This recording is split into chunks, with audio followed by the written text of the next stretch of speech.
Okay, वो भी छुट्टी के समय दिखा देना। पूछो पूछो। है वो ले आओ, अच्छी बात है। बाकी जो मैं बुकलेट बता रहा था अपनी वाली, वो ये बुकलेट है।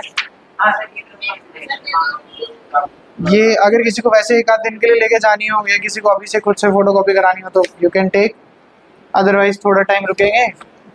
गर्मी की छुट्टियों से पहले पहले मैं तुम्हें खुद ही दे दूंगा प्रिंट आउट, मतलब फोटो कॉपी वगैरह करवाते हैं।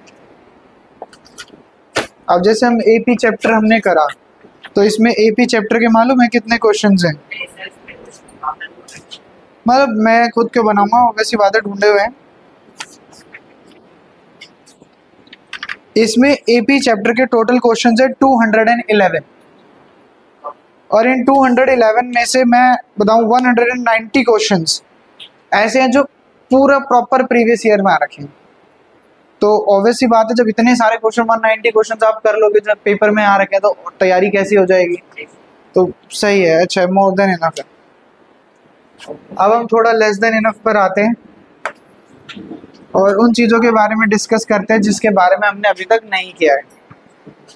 देखिए, हमने लास्ट क्लास में पॉलिनोमियल चैप्टर स्टार्ट किया था।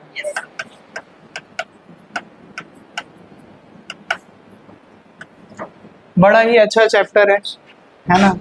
हमने डिस्कस किया कि क्वाड्रेटिक पॉलिनोमियल होता है ऐसा पॉलिनोमियल जिसकी डिग्री कितनी रहती है 2। हमने ये भी डिस्कस किया कि जनरली क्वाड्रेटिक पॉलिनोमियल को हम एक्सप्रेस कर देते हैं ax² plus bx plus c। If you remember, बिल्कुल लास्ट क्लास को खत्म करने से जस्ट पहले हमने एक टॉपिक करा था जिसमें आप अलग अलग क्वाड्रेटिक पॉलिनोमियल, अलग अलग पॉलिनोमियल्स के लिए a, b और c की वैल्यू निकाल देते। सही बात है, ठीक है। ऐसा कोई बच्चा है जिसने लास्ट क्लास अटेंड नहीं करी थी? ठीक है, जब आज घर जाओगे तो तुम्हें वीडियो मिल जाएगी डली हुई, पहुंचते ही देख लेना पहले की क्लास भी फटाफट से, ताकि आज की क्लास में खिचपिच ना लगे आपको। This is ax² plus bx plus c। तो आपको a, b और c की वैल्यू तो निकालनी आ गई, लेकिन अब सवाल ये है कि इसके जीरोस कैसे निकालें। 9th क्लास में जब हमने करा था तो हमने करा था कि अगर हमारे पास डिग्री 1 वाला पॉलिनोमियल है, सिंपली जैसे 2x minus 5 is equal to, ऐसे 2x माइनस 5 का जीरो निकालना था तो जीरो के इक्वल रखते थे। ये यहाँ माइनस है, वहाँ जाएगा प्लस, तो x की वैल्यू आ गई 5/, तो हम बोलते थे जीरो है, ठीक है। लेकिन क्वाड्रेटिक इक्वेशन में ऐसा नहीं होता है। जब क्वाड्रेटिक पॉलिनोमियल्स में ऐसा नहीं है कि आप डायरेक्ट जीरो के इक्वल रखो और कर दो। तो कैसे करेंगे, तो ध्यान से समझेंगे। देखिए, अब हम इसको भी फर्दर डिवाइड कर सकते हैं पार्ट्स में। मैं उस तरीके से नहीं कराऊंगा, हम एक एग्जांपल लेके समझने की कोशिश करते हैं। मैंने कहा एक एग्जांपल ले लेते हैं क्वाड्रेटिक पॉलिनोमियल का और उसके जीरोस निकालने की कोशिश करते हैं। हमने 9th क्लास में एक टॉपिक सीखा था, मिडिल टर्म स्प्लिटिंग। मान लीजिए आपको एक पॉलिनोमियल गिवन है, मान लीजिए आपको एक पॉलिनोमियल गिवन है x² minus 2x minus 8, x² minus 2x minus 8। कह रहा है इसके जीरोस निकालो। तो क्या करना है, पहले तो मैंने आइडेंटिफाई कर लिया it is a quadratic polynomial. हमें करना है इसका मिडिल टर्म स्प्लिटिंग। जिन्हें मिडिल टर्म स्प्लिटिंग नहीं आती मैं सिखाऊंगा ताकि रिवाइज हो जाए और आ जाए। ध्यान से देखिएगा, मिडिल टर्म स्प्लिटिंग करने का सबसे पहला तरीका क्या है, you need to multiply the value of a and c। आपको a और c की वैल्यू को क्या करना है, मल्टीप्लाई करना है।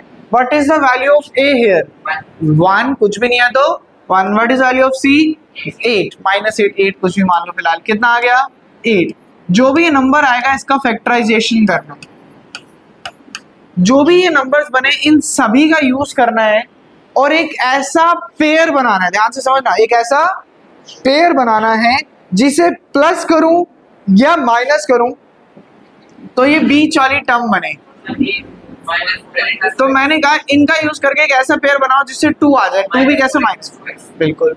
मैंने कहा 2 2 जा 4 और अगला नंबर क्या बचा 2। क्या 4 और 2 को प्लस करके या माइनस करके, 4 और 2 को प्लस करके या माइनस करके 2 आ सकता है? यस, क्या करना पड़ेगा, माइनस। लेकिन मुझे 2 भी कैसा चाहिए, माइनस। तो मैंने कहा बड़े वाले नंबर के आगे माइनस लगाओ और छोटे वाले नंबर के आगे प्लस। याद आ रहा है कुछ middle term splitting 9th class में करा हमने ऐसे? तो मैंने कहा this will become 1x square, ये -4 है, साथ में क्या लगा देंगे x, -4x प्लस 2x -8। अब इन दोनों टर्म्स में से क्या मैं कुछ कॉमन ले सकता हूँ? x, क्या कॉमन ले सकते हैं? x कॉमन लिया, क्या बचा? x -4, क्या बचा? x -4। कैसे भाई? एक x में से 2x थे, एक x चला गया, क्या बचा? x। 4x में से x बाहर चला गया, क्या बचा? 4। अब इसी तरीके से इन दोनों नंबर्स में से क्या कुछ कॉमन आ सकता है? सर 2 कॉमन आ सकता है, क्या बचेगा? x। अच्छा 2 के टेबल में 8 कितने पे आता है? 4, तो एज इट इज। ये भी x बिल्कुल x -4 दोनों सेम है, x -4 बाहर, x + 2।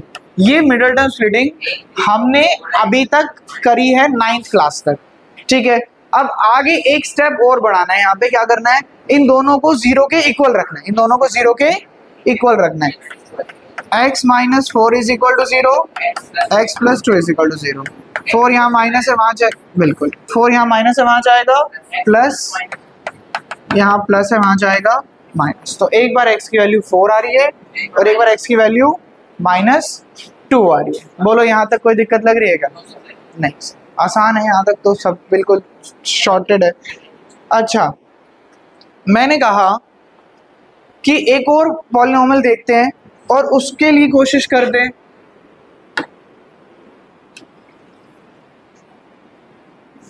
मैंने कहा इस बार पॉलिनोमियल मान लो 4s², इस बार पॉलिनोमियल मान लो 4s² - 4s + 1, 4s² - 4s + 1। बताइए what should be the first step? पहला स्टेप क्या है? एलसीएम नहीं बोलते हैं, उसे फैक्टराइजेशन बोलते हैं। मल्टीप्लिकेशन करना है, 4 × 1 = 4 और यहाँ पे लिखना है 4। 2 से किया 2, 2 से किया 1। अब 2 और 2 का यूज करके, क्योंकि 2 ही नंबर है, एक ऐसा पेयर बनाना है, एक ऐसा पेयर बनाना है जिसे प्लस करें या माइनस करें तो 4 आ जाए। अच्छा एक चीज और सुनो, फैक्टर तो एक तो ये है 2 और 2, ये तो दिख रहा है फैक्टर, एक हिडन फैक्टर भी होता है, याद रखना हमेशा। वो हिडन फैक्टर क्या होता है? वो हिडन फैक्टर होता है द नंबर इटसेल्फ और 1। अगर इनसे नहीं बनेगा तो इनकी तरफ भी देख सकते हैं हम, ये भी तो फैक्टर है। जैसे 2 × 2 = 4 होता है, तो 4 × 1 भी क्या होता है? 4। ये हिडन फैक्टर है, दिखाई नहीं दे रहा, जरूरत पड़ेगी तो इसका यूज करेंगे। अच्छा मुझे बताओ, फिलहाल तो 2 और 2 से 4 बन सकता है, 2 को क्या करना पड़ेगा? प्लस करना पड़ेगा, तब क्या आएगा? 4। लेकिन 4 कैसा चाहिए? माइनस का। तो क्या करें? माइनस लगा दो। क्यों सर? क्योंकि सर माइनस माइनस भी क्या होता है? प्लस। Minus minus plus. तो लिखो जरा क्या बनेगा? 4s² - 2s + 1। हम इसे क्या बोलते हैं? Middle term splitting. Why middle term splitting? क्योंकि बीच वाली टर्म थी और हमने इसको स्प्लिट कर दिया। स्प्लिट मतलब ब्रेक डाउन कर दिया, तो 2 टर्म्स बन गए, that is known as middle term splitting. कोई दिक्कत लग रही है तो बोलो। नेक्स्ट स्टेप कॉमन लेना है। 4 और 2 किसी सेम टेबल में आते हैं सर? 2 के टेबल में। और क्या कॉमन आ सकता है? s। 2 के टेबल में 4 कितने पे आता है? 2 पे। s तो बाहर आ चुका है, एक s बचा, माइनस एज इट इज। 2 के टेबल में 2 कितने पे आता है? 1 पर। s बाहर आ चुका है, खत्म बात। कोई दिक्कत लग रही है? अब यहाँ पर s वाली टर्म नेगेटिव है, यहाँ कैसी है? पॉजिटिव। मुझे नेगेटिव नहीं चाहिए तो मुझे माइनस कॉमन लेना पड़ेगा। और कुछ कॉमन आता है क्या? हाँ, तो क्या कॉमन लेना है? 1। जब कुछ भी कॉमन ना आए तो क्या कॉमन लेना है? 1 कॉमन लेना है। 1 कॉमन लिया। अच्छा माइनस का साइन लिया तो दोनों के साइन चेंज। ये नेगेटिव था, कैसा हो जाएगा? पॉजिटिव। ये पॉजिटिव था, कैसा हो जाएगा? नेगेटिव। बताओ कोई प्रॉब्लम लग रही है तो? यहाँ तक आराम से देखो, और कोई भी प्रॉब्लम लग रही है तो बताओ। यस क्योंकि भव्य जब हमने बाहर से नेगेटिव का साइन कॉमन लिया, माइनस कॉमन लेते ही अंदर जो भी टर्म्स होती है सबका साइन अपोजिट हो जाता है। यहाँ पर नेगेटिव नेगेटिव क्यों लिया ये पूछ रहे हो? अच्छा आपको यहाँ पर नंबर मिल गए 2 और 2। 2 और 2 क्या बनाते हैं? 4 बनाते हैं। लेकिन अगर 2 + 2 करोगे तो कितना आएगा, +4 आएगा। आपको कैसा 4 चाहिए, माइनस। मैंने कहा प्लस तो करना है, लेकिन मुझे एक चीज और पता है, माइनस माइनस भी क्या होता है, प्लस, लेकिन साइन कौन सा आता है, माइनस का। तो मैंने कहा आप दोनों के आगे माइनस लगा दो, माइनस माइनस क्या हो जाएगा, प्लस हो जाएगा, लेकिन साइन कौन सा आएगा, माइनस का। इस वजह से दोनों के आगे क्या लगाया, माइनस लगाया। बोला समझ आई बात, ठीक है।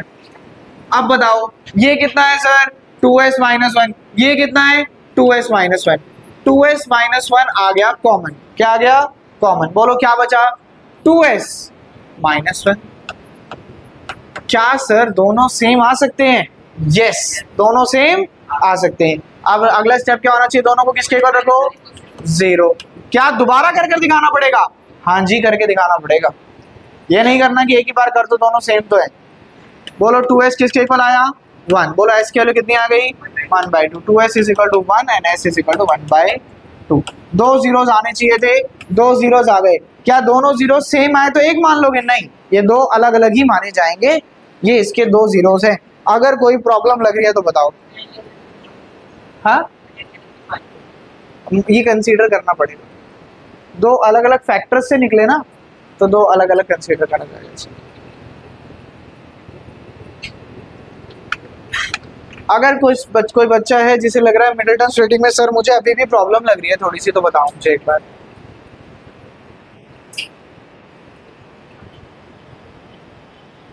वैसे तो अभी एबी चैप्टर में भी करा हमने मिडिलटन स्ट्रेटिंग, तो भी थोड़ा सा समझाया था, लेकिन यहाँ मैं डीपली समझाऊंगा, ऑब्वियस सी बात है चैप्टर में आना है।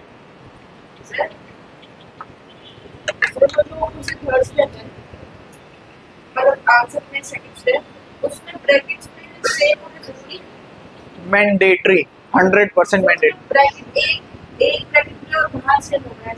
नहीं नहीं नहीं, ये वाला ब्रैकेट और ये वाला ब्रैकेट सेम आना चाहिए। दिखाना मुझे,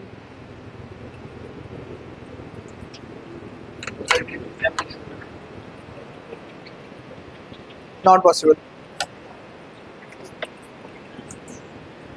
अच्छा, अगर आप लोगों को सच में समझ आ गया तो मेरी थोड़ी सी मदद करो।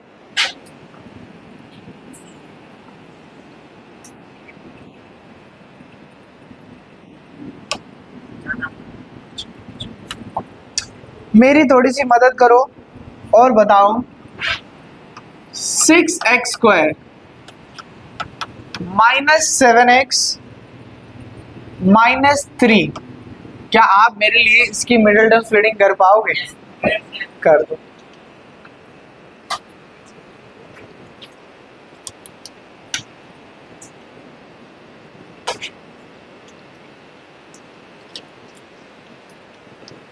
अध्यक्ष होमवर्क, इतना पीछे जाना पड़ रहा है।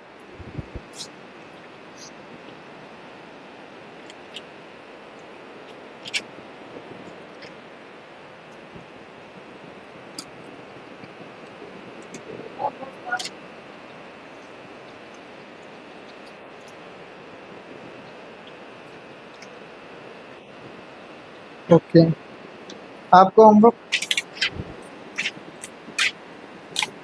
पूरा नहीं,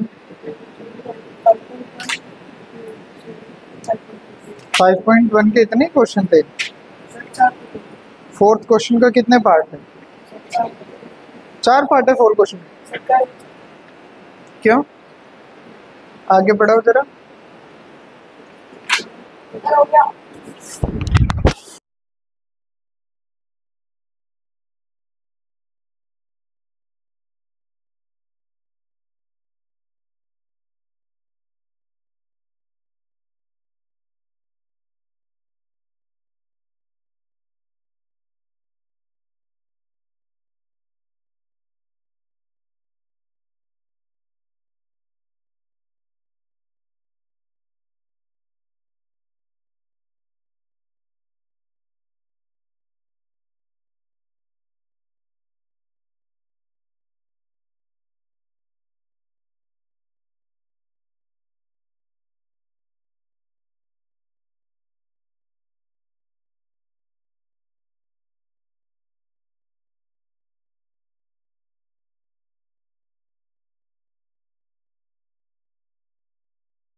साफ सुथरा लिखा करो। अच्छा एक चीज सुनो, मेरी बात ध्यान से सुनो। तुम मेरे टेस्ट में ना पूरा क्वेश्चन गलत कर देना, मुझे कोई दिक्कत नहीं है, लेकिन एक गलती किसी के पेपर में नहीं होनी चाहिए, ये बात ध्यान रखो। इसके आगे अगर कोई बच्चा मुझे मिला, मैं आज सीधी सीधी बात बता रहा हूं, जिसने यहां पर ये साइन नहीं लगाया होगा, चाहे माइनस का लग रहा हो चाहे प्लस का लग रहा हो, किसी ने डायरेक्ट लिख रखा हो 1 2, उसकी मैं अलग से खिदमत करूंगा, ये बात ध्यान रखना। ऐसा नहीं होना चाहिए कि यहां पर सीधा ऐसे लिख रखा है, ये यहां से ये गायब कर दिया, यहां से ये गायब कर दिया और यहां लिख रखा है 2। जो कोई ऐसा मिला, आज ही बता रहा हूं, पहले ये वीडियो दिखाऊंगा तुम्हें, उसके बाद तुम्हारी खिदमत करूंगा, ये बात ध्यान रखना। ऐसा नहीं होना चाहिए, साइन लगाना मैंडेटरी है, ध्यान रखना इस बात को। चलो जी, फर्स्ट स्टेप, 6 मल्टीप्लाई बाय 3, बोलो कितना आया? 18। मैंने कहा सर 18 आ गया। अरे वाह, अब 7 चाहिए। मैंने कहा चलो कोशिश करते हैं। 2 3 6, 6 और 3, बोलो प्लस करके माइनस करके 7 आ सकता है? नहीं, गलत है, तो ये तो बिल्कुल गलत है। और दूसरा ट्राई करो। 3 3 9, 9 और 2, बोलो 9 और 2 को प्लस करके माइनस करके आएगा? यस। कैसे चाहिए? माइनस, तो बड़े वाले नंबर के आगे माइनस और छोटे वाले नंबर के आगे प्लस, तो बोलो क्या बना sir? 6x square minus 9x plus 2x minus 3। बताओ इन दोनों में से कुछ कॉमन आ सकता है? दोनों 3 के टेबल में आते हैं।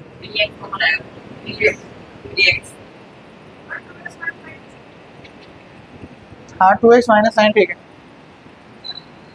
3x ब्रैकेट 3 के टेबल में 6 कितने पे आता है? 2 पर, एक x minus as it is 3 के टेबल में 9 कितने पे आता है? 3 पर, x बाहर आ चुका है। कुछ भी कॉमन नहीं आ रहा 2 और 3 में से, क्या कॉमन लेंगे? 1 प्लस 1, क्या बचेगा? 2x माइनस 3, ये भी 2x माइनस 3, 2x माइनस 3 बाहर, क्या बचा? 3x, ये 3x और ये प्लस 1।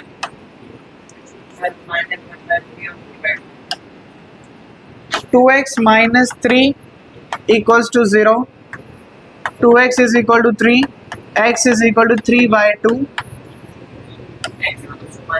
तुम अपनी नोटबुक में नोट डाउन कर रहे हो क्या जो जो लिखवा रहा हूँ मैं? मैंने अभी तक ऐसा कुछ नहीं बोला नोट डाउन करने के लिए, तो करना नहीं। 3x plus 1 is equal to 0, 3x is equal to minus 1, x is equal to minus 1/3। लेकिन क्या हो अगर 3 टर्म हो ही ना, 2 ही टर्म हो? अब सर 2 टर्म है,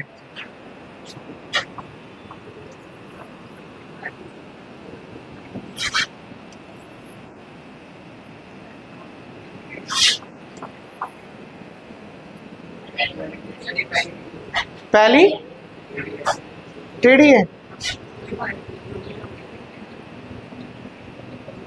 अब ये मानेगी नहीं ना मेरी बात।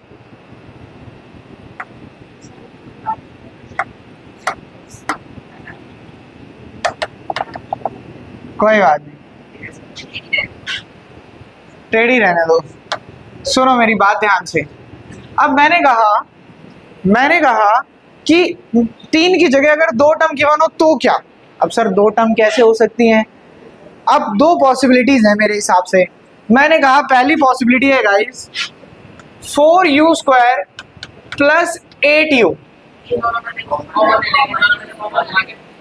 यानी कि कांस्टेंट टर्म गायब है। क्या गायब है? कांस्टेंट टर्म गायब है। मैंने कहा या फिर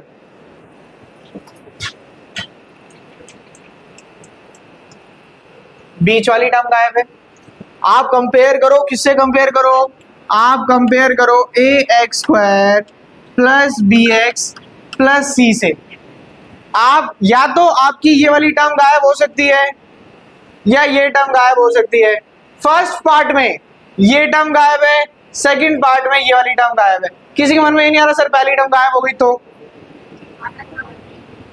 आया था, तो फिर वो क्वाड्रेटिक नहीं होगा। क्वाड्रेटिक नहीं होगा तो बात ही खत्म हो गई। लेकिन अभी तो हम वो डिस्कशन कर रहे हैं जो क्वाड्रेटिक है। तो ये दो पॉसिबिलिटी हो सकती है।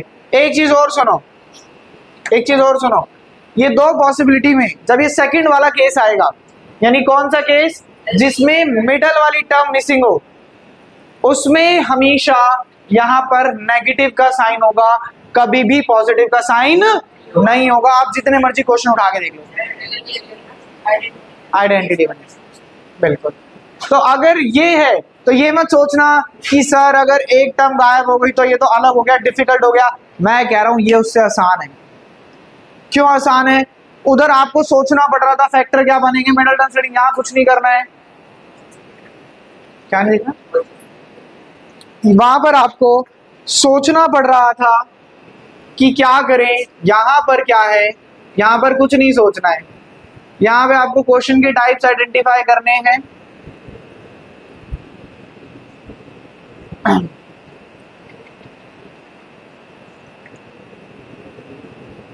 यहां पे आपको क्वेश्चंस के टाइप आइडेंटिफाई करने हैं और डायरेक्ट करना है। कैसे करना है डायरेक्ट, सुनो जरा। अगर आपका, ध्यान से सुनना मेरी बात को, अगर कांस्टेंट टर्म मिसिंग है तो सीधा कॉमन लो।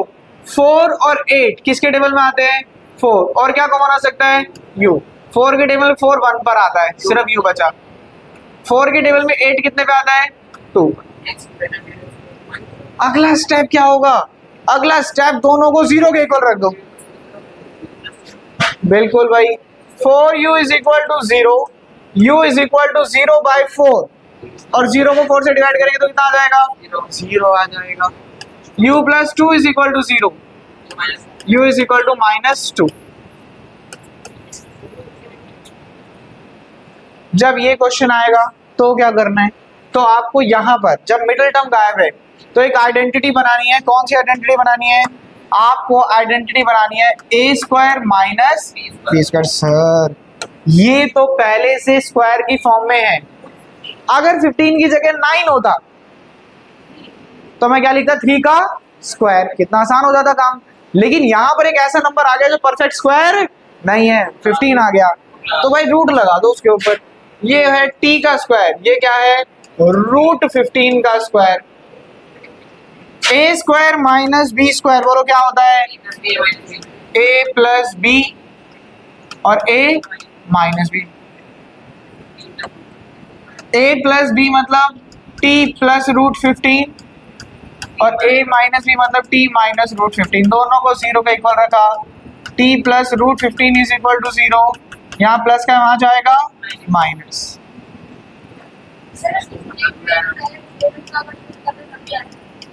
नहीं करना है लेकिन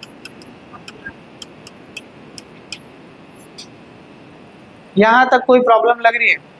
नहीं, यहां तक सब सॉर्टेड है, सब आसान है।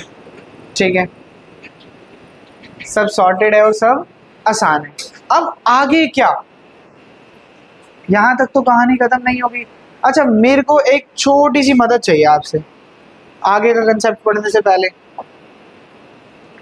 मैंने कहा क्या आप इन सभी पॉलिनोमियल के लिए मेरी मदद करके मुझे a, b और c की वैल्यू निकालना सिखा सकते हैं? लास्ट क्लास में करा था ना? बोलो किससे स्टार्ट करें? प्रत्युष आपसे स्टार्ट करते। प्रत्युष a की वैल्यू बताओ, b की वैल्यू बताओ, c की वैल्यू बताओ। ठीक, किसी को प्रॉब्लम? नेक्स्ट आयुष आप बताओ, a की वैल्यू बताओ, तेज बोलो। 4। b की वैल्यू बताओ, -4 होगा ना। c की वैल्यू बताओ, +1।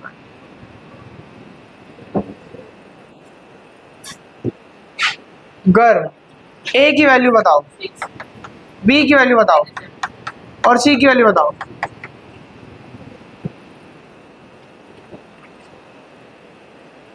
सोनल, a की वैल्यू बताओ, 4। b की वैल्यू बोलो, c की वैल्यू बोलो, 0। पलक, a की वैल्यू बताओ, 1। b की वैल्यू बताओ, फंस गई। b क्या होता है? जो सेंटर वाली टर्म का कोफिशिएंट होता है। सेंटर वाली टर्म है ही नहीं, सिंगल पावर वाली टर्म है ही नहीं, तो क्या होगा 0। बोलो सी कितना है -50।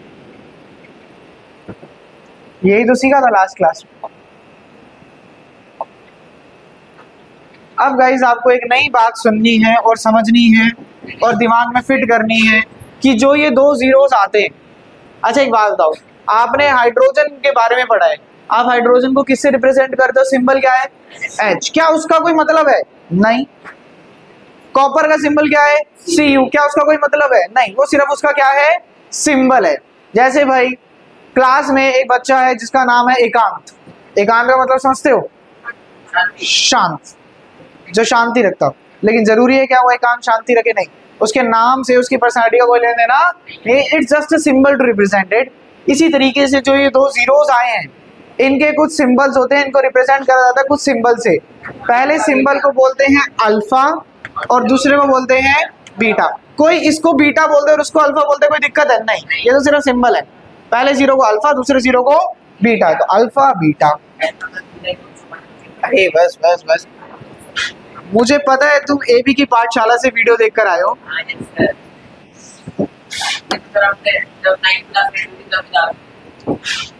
This is alpha, this is beta. हाँ जी,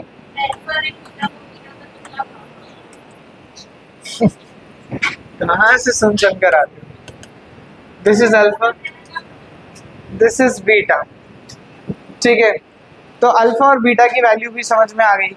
अब गाइस ध्यान से सुनना, ये जो ए बी सी आप निकाल रहे हो, ये क्या है? ये है कोफिशिएंट। क्या है? कोफिशिएंट। ठीक है, और जो आपने अल्फा बीटा निकाले ये क्या है? जीरोस। क्या इन जीरोस में और इन कोफिशिएंट के बीच कोई रिलेशनशिप होता है? तो आंसर है yes, there is a relationship between the zeros and the coefficient. Zeros और कोफिशिएंट के बीच एक रिलेशनशिप होता है।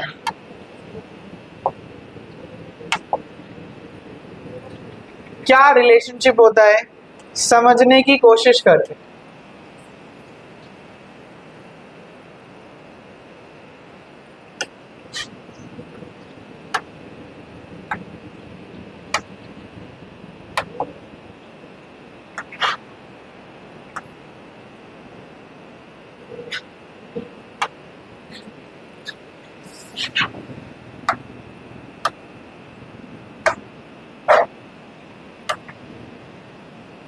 ये लाइन तो फ्री में आ गई। क्या रिलेशनशिप होता है देखो जरा। आपने कहा इसके जो जीरोस हैं, आपने बोला मैं सर इसके जीरोस को डिनोट करूंगा अल्फा से और किससे? बीटा से। तो मैंने कहा कि फिर अगर आप ऐसा कर रहे हो तो आप याद रखना कि relationship between coefficient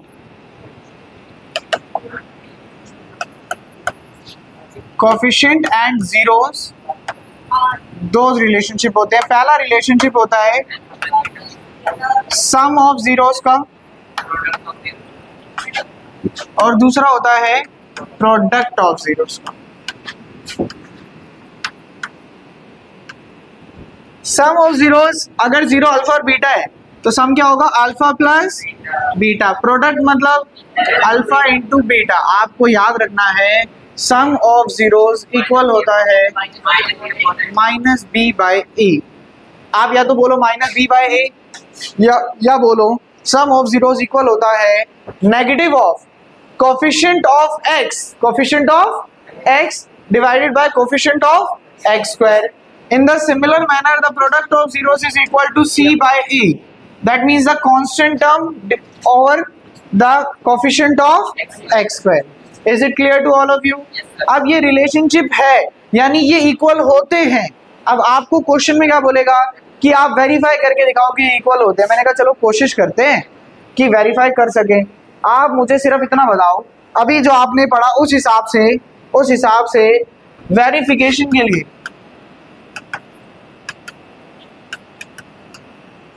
alpha plus beta किसके इक्वल होना चाहिए?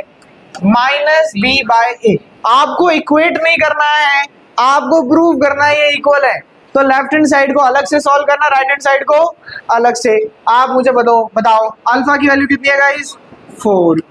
बताओ बीटा की वैल्यू कितनी है, -2 प्लस माइनस माइनस 4 में से 2 का कितना है 2, यानी जो मेरी लेफ्ट हैंड साइड है वो कितनी बन रही है 2। मुझे चेक करना है क्या ये left hand side right hand side के इक्वल है या फिर नहीं है। मैंने कहा चलो कोशिश करते हैं ना।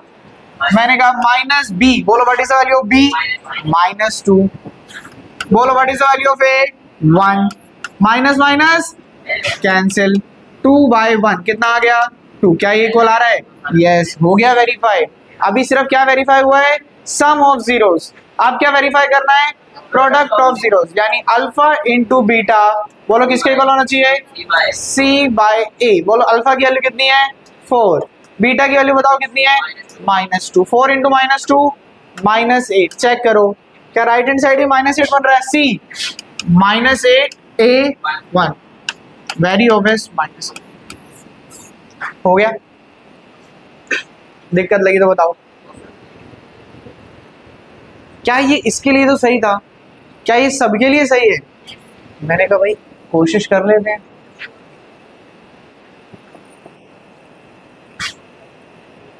मैंने कहा कोशिश कर लेते हैं।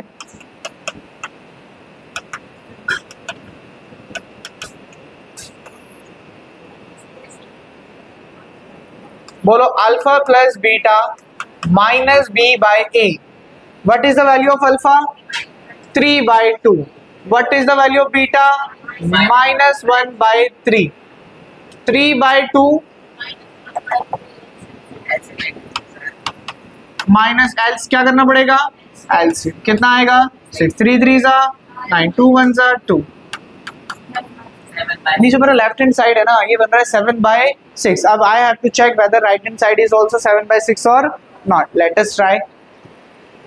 Minus of B, what is the value of B -7, what is the value of A 6। Negative and negative get cancels out, 7/6 7/6 7/6 is here. Sum तो वेरीफाई हो गया now, let us verify the product as well. Product क्या कहता है कि sir alpha into beta किसके बराबर रख दो, what is the value of alpha 3/2, what is the value of beta -1/3।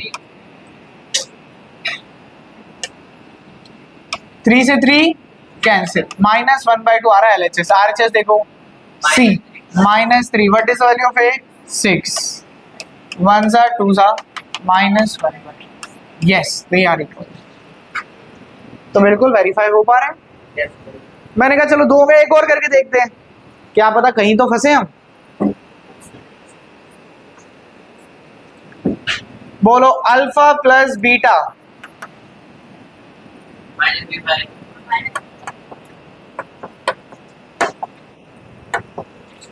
यहां करते हैं ना।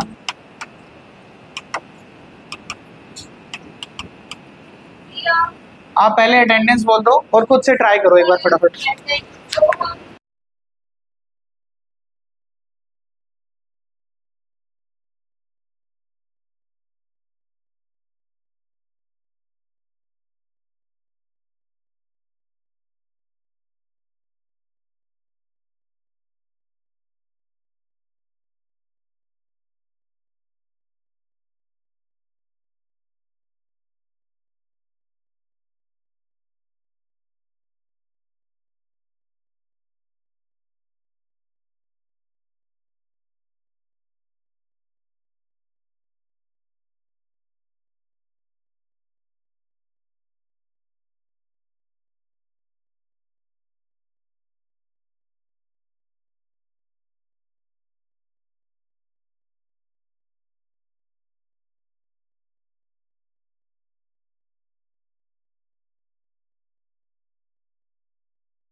हो पा रहे नहीं हो पा रहे, कोई बात।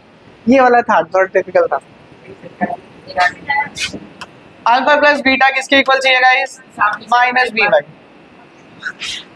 अल्फा कितना है -√15, बीटा कितना है +√15, कैंसिल कितना आ गया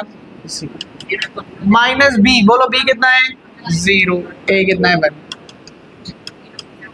इक्वल है। प्रोडक्ट करो, प्रोडक्ट कहता है अल्फा इंटू बीटा किसके इक्वल होना चाहिए C/A। अल्फा बोलो माइनस रूट 15, बीटा बताओ प्लस रूट 15, सी की अभी सी को छोड़ दो, पहले बोलो रूट 15 इंटू रूट 15 कितना होता है 15, रूट के अंदर सेम नंबर मल्टीप्लाई होता है तो वो नंबर खुद आ जाता है, negative as it is 15। Right hand side देखो सी, सी कितना है माइनस 15, ए कितना है 1, हो गया। बताओ सॉल्व कहाँ दिक्कत आ रही थी, अभी समझ आया पक्का? देखो डाउट है तो एक बार दोबारा समझाता हूँ, और किसी को कोई डाउट लग रहा है तो बोलो। क्वेश्चन में हाँ ये तो मैंडेटरी है, ये तो वेरीफाई करना है ऐसा ऐसा होता है, आपको बस प्रूफ करके दिखाना है कि इसमें भी हो रहा है। अगर यहाँ पे कोई गलती हो गई फिर वहां पे पकड़ी कैसे जाएगी, चांसेस है ही नहीं, कुछ तो श्योरिटी है। अच्छा अब लिखना कैसे स्टार्ट करोगे, अब मेरी मेहनत तो हो गई बहुत सारी,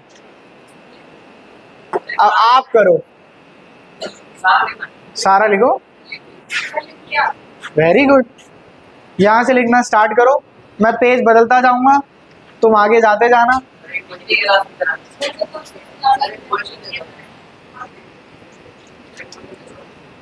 एक क्वेश्चन दे दो, फर्स्ट क्वेश्चन के दो पार्ट, एक ही पार्ट रह गया वो कर लो।